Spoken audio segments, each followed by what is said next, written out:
Заради остварување на заедничка цел и интерес за финансиско учество за изработка на проект за ревитализација на езерото Треска, со што езерото повторно би се ставило во функција на граѓаните, градот Скопје во февруари годинава на седница на Совет донесе одлука за воспоставување меѓуопштинска соработка помеѓу градот Скопје и општина Сарај за изработка на проект за ревитализација на езерото Треска, каде градот во соработката ќе учествува со 7 милиони динари. Средства обезбедени од буџетот на град Скопје, од кои 3 милиони динари од буџетот за оваа година и по 2 милиони динари од буџетите за 2019 и 2020 година.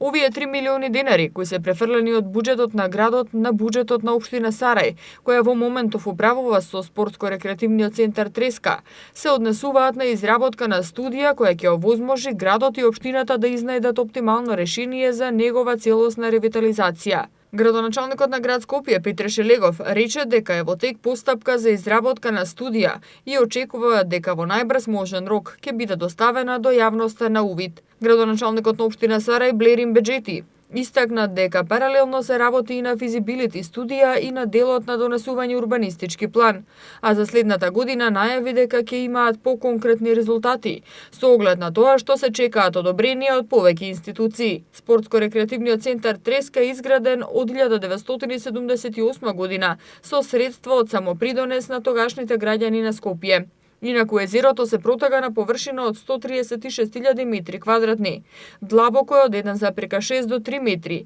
и има капацитет од 10.000 капачи, а површина под зеленило во овој рекреативен центар зафаќа повеќе од 186.500 метри квадратни. Овој рекреативен комплекс, езеро Треска, во 1978 година, свечено го отворил председателот на поранешна СФРЈ Јосип Броз Тито при неговата посета на Скопје.